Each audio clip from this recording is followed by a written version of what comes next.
అత్తయ్య తీసుకోండి. బామ్మకి నేనంటే గిట్టదిలే అత్తయ్య, అందుకే చిటపటలాడుతుంది. ఏ ఆగో,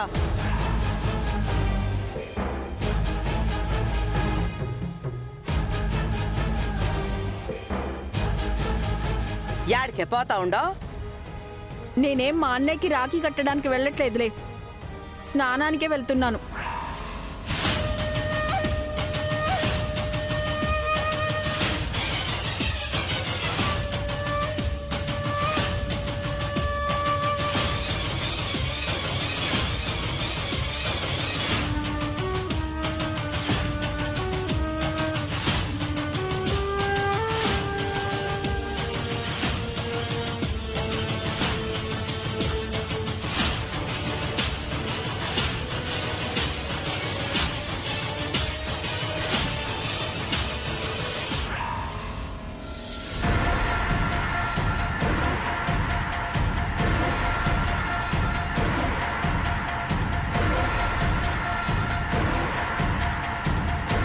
ఓరి భగవంతుడా. నానమ్మా, నాగోళ్ళు ఎక్కడ? ముందే స్నానం చేసి తులసి కోట చుట్టూ తిరిగి పూజ చేసుకున్నానని గొప్పగా చెప్పింది. మళ్ళీ ఇప్పుడు స్నానం చేస్తానని పోయింది. ఎన్నిసార్లు స్నానం చేస్తుంది? నాగోలి,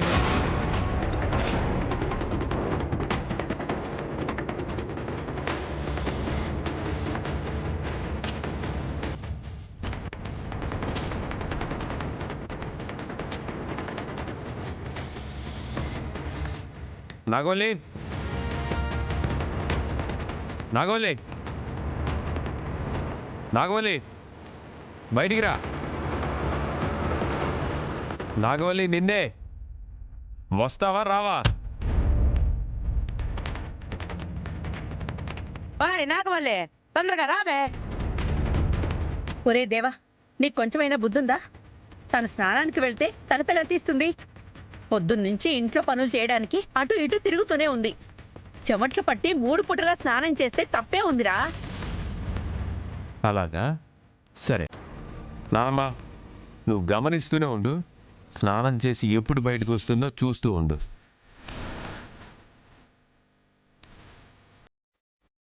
ఎక్కడికి వెళ్తున్నావు దేవా? పోలీసు వాడిగా పెట్రోలింగ్ చేయాలి కదమ్మా.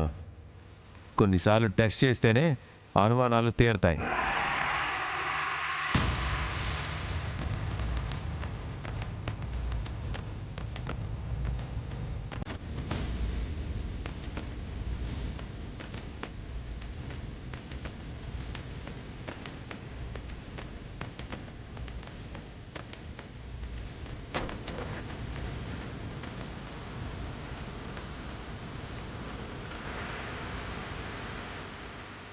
భగవంతుడా, నాగవల్లి విడి కంట పడకుండా చూడు తండ్రి. అది స్నానం చేసి రాగానే బత్తాయి పళ్ళు బాగా విండి నాకు రసం ఇమ్మను. మీకు శాత కాదు గాని దానికి చెప్పు.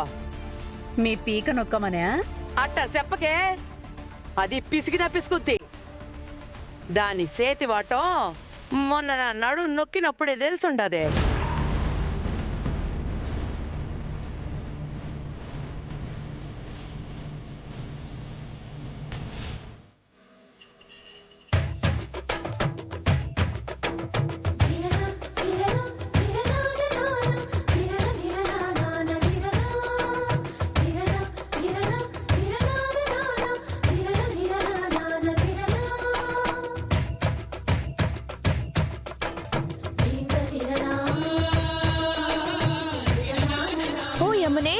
ఇంతమంది వస్తున్నారేంటి? నిన్ను కొట్టడానికి కాదులే, బావకి రాఖీ కట్టడానికి. గంగబావా, నువ్వు చొక్కా వేసుకోకుండా బనియన్ మీద ఉంటే బెటర్ ఏమో. ఎందుకు? మా అన్నయ్యకి దిష్టి పెట్టడానికా? అలా అని కాదులే, ఇంతమంది చెల్లెళ్ళు మన అన్నయ్యకి రాఖీ కడితే మోచేతి వరకు రాఖీలే ఉంటాయని తన ఉద్దేశం. చిన్నపిల్లవైనా తొందరగా పట్టేశావు. అన్నయ్య చేతికి రాఖీ కట్టండి. అలాగే శ్రీవల్లి.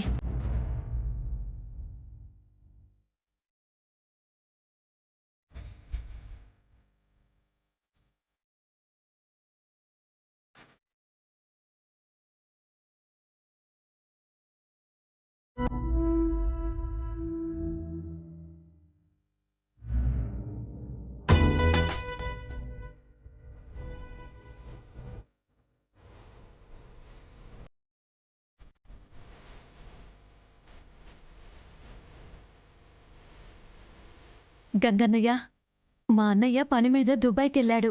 ఈ సంవత్సరం అతనికి రాఖీ కట్టలేనేమో అనుకున్నాను, కానీ మా అన్నయ్యకి కట్టండి అని చెప్పడంతో చాలా సంతోషం అనిపించింది. దాన్నే ఉందమ్మా, మీకోసం ఈ అన్నయ్య ఎప్పుడూ అందుబాటులో ఉంటాడు. ఈ శ్రావణ పూర్ణిమలా మీ జీవితాల్లో కూడా వెలుగులు నిండాలని కోరుకుంటున్నాను. నాగవల్లక్క ఇంకా రావట్లేదేంటక్క? అదే నేను కూడా ఎదురు చూస్తున్నాను. ఏంటి గొనుక్కుంటున్నారు? ఎప్పుడు నీ చెవులు ఇక్కడే ఉంటాయనుకుంటా. ఎప్పుడు ఎలా చిచ్చు పెడదామా అని. నీ కళ్ళు ఎప్పుడు నా మీదే ఉంటాయి అనుకుంటా.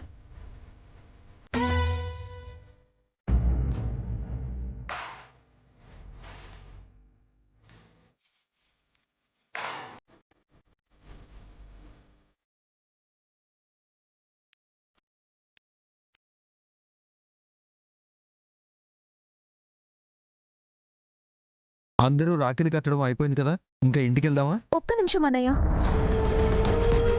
చెల్లి రావాలి. ఏ చెల్లి? చల్లని నానంలా ఎప్పుడు గోల పెడతావెందుకు? కాస్త సైలెంట్ గా ఉండొచ్చు కదా. మీరేం మాట్లాడుతున్నారో అది అర్థం అయ్యేలా చెప్పొచ్చు కదా. ఇంకో చెల్లి కూడా అన్నయ్య చేతికి రాఖీ కడతానని చెప్పింది. నాగవల్ల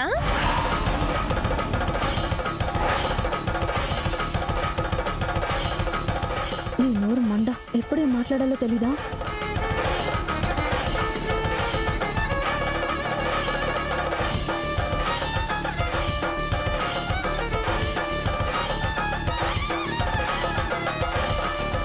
అక్క, చెల్లి వస్తున్నట్టుంది.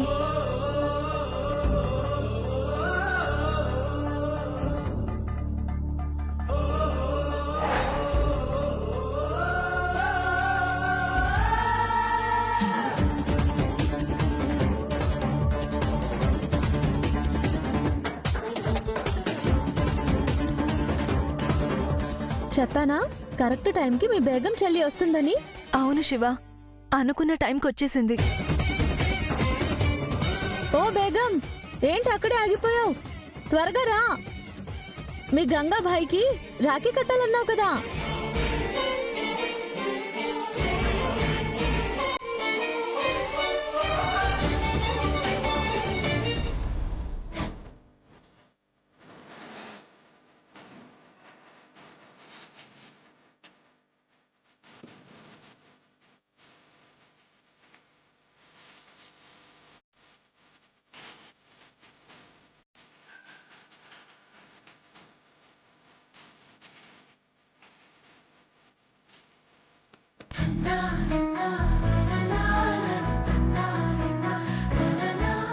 ఎవరి బేగం?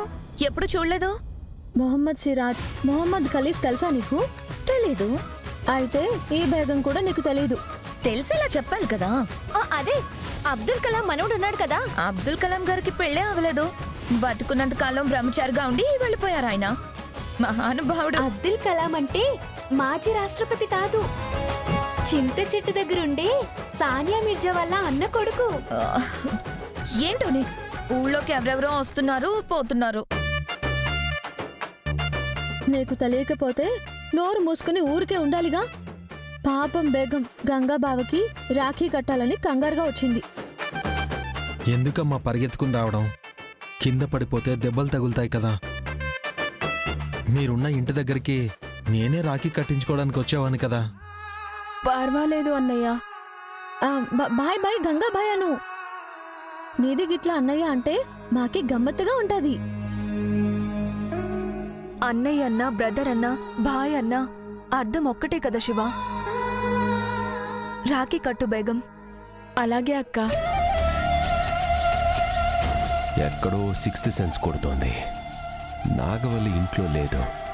గంగ చేతికి రాఖీ కట్టడానికి బయటికెళ్ళిందని నా మనసు చెప్తుంది.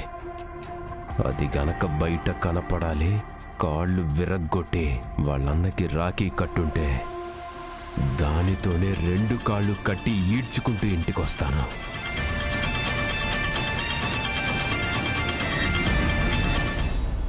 అన్నయ్యకి బొట్టు పెట్టు బేగం. వాళ్ళు పెట్టర్లే. రాఖీ కడుతున్నప్పుడు బొట్టు పెడితే తప్పేముంది? అన్నయ్య సుఖ సంతోషాలతో ఉండాలనేసి కోరుకుంటున్నాను.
నాగవల్లి గుర్తొస్తుంది. రాఖీ పండగ వస్తే తనే హడావిడి చేసేది. తన మీద కోపం ఉందో, నన్ను వదిలేసి వెళ్ళిపోయిందన్న బాధుందో, నన్ను పరాయి వాళ్ళ చేసిందని దిగులుందో ఎందుకో తెలియదు గాని నాగవల్లి బాగా గుర్తుకొస్తుంది.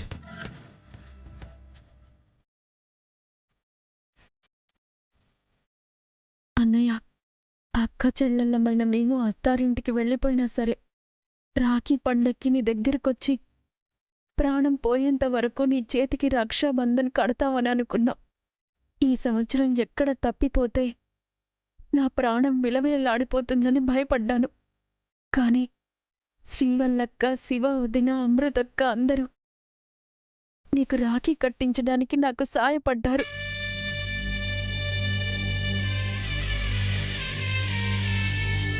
సరే, రాఖీ కట్టావు కదా, ఆ స్వీట్ ముక్క ఏదో తినిపించేసాయి. ఓ పని అయిపోతుంది. నీకు బాగా తొందర ఉన్నట్టుంది.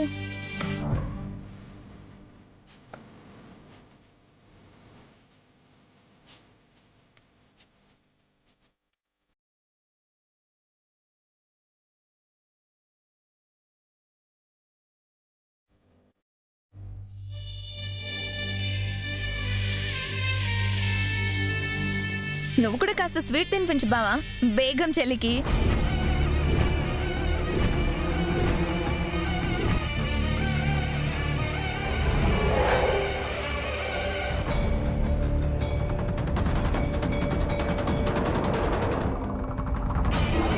అంటే తను బుర్కా వేసుకుంది.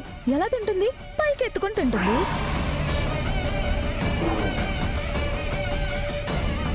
పర్వాలేదన్నయ్య, నువ్వు తిన్నావు కదా, నాకదే చాలు. నువ్వు కూడా తిను, తింటే ఏమవుతుంది? పర్లేదులే, తనని ఎందుకు ఇబ్బంది పెడతారు? అమ్మయ్యా, మొత్తానికి చెల్లెళ్ళందరూ రాఖీ కట్టడం అయిపోయింది. ఇక సంతోషంగా ఎవరిళ్ళకి వాళ్ళు వెళ్ళిపోవచ్చు.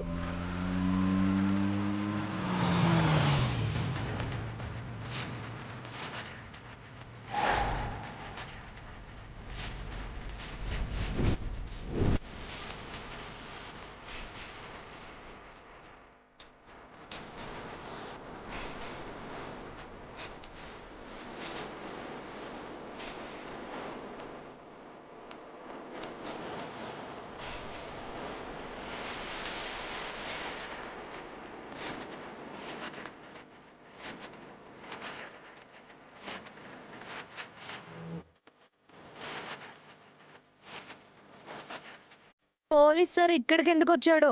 కొంతమంది అనుమానితులు ఊళ్ళో తిరుగుతున్నారు. వాళ్ళని పట్టుకొని ఎంక్వైరీ చేద్దామని వచ్చాను.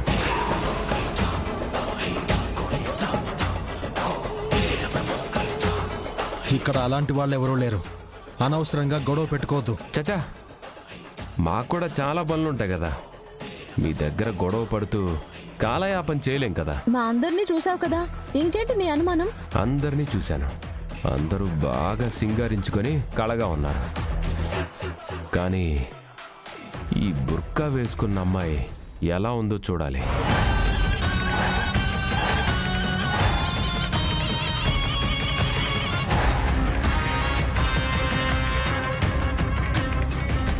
ఒక్కసారి బుర్కా తీస్తారా? ఎందుకు తీయాలి? మా ఆచారం ఒప్పుకోదు. ఒక పోలీస్ ఆఫీసర్గా అడుగుతున్నప్పుడు సహకరించాలమ్మాయి. సిగ్గుపడాల్సిన అవసరం లేదు. సిగ్గని లేదు, కానీ వాళ్ళకి ఇష్టం లేనప్పుడు తీయరు. అర్థం చేసుకుని వెళ్ళిపోవాలి.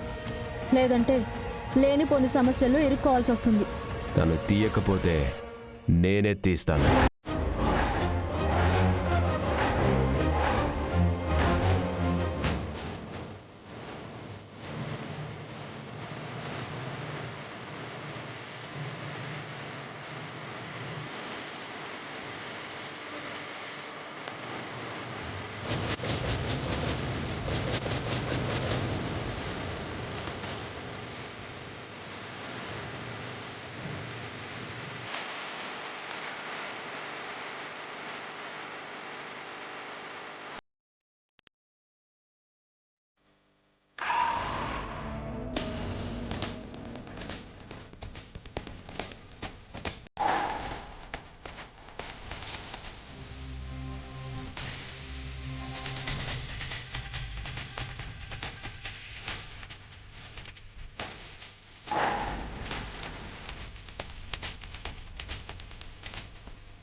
ఇక్కడ మేరీ ఉంది, బేగం ఉంది, అందరూ ఉన్నారు. కానీ అన్నయ్య అని నా చేతికి రాఖీ కట్టాక నువ్వు ఎవడైనా సరే నీ దౌర్జన్యం నేను ఇక్కడ చెల్లనివ్వను.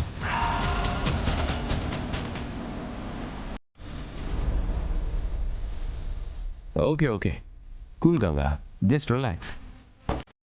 పోలీస్ ఆఫీసర్గా అనుమానించడం నా డ్యూటీ.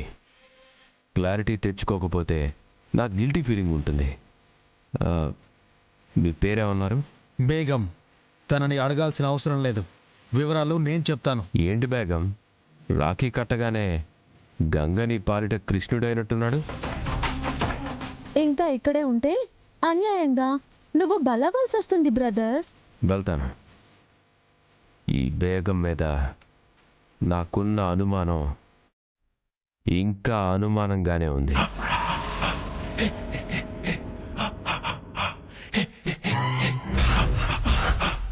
అయితే నా చేతికి కూడా ఈ రాఖీ కట్టు.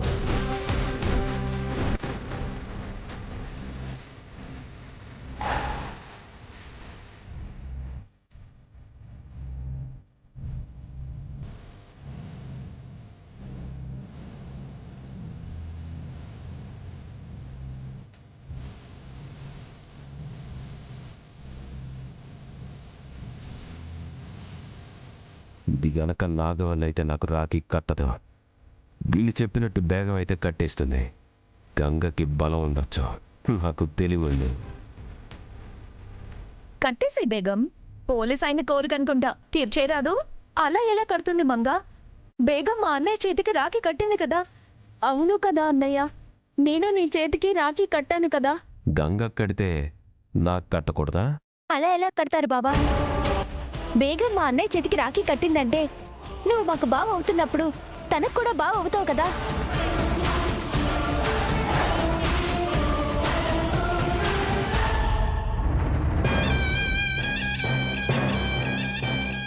అవును కదా సార్, లాజిక్కే కదా.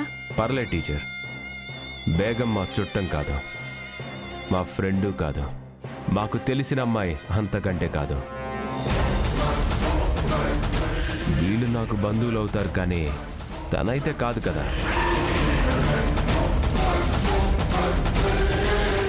అలాంటప్పుడు రాఖీ కట్టడానికి ప్రాబ్లం ఏంటి?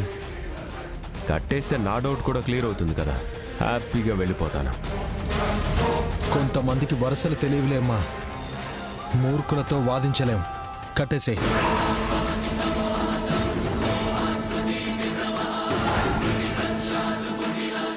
కట్టే బేగం. ఓ 2 ముళ్ళేసి పంపించేయచ్చు కదా.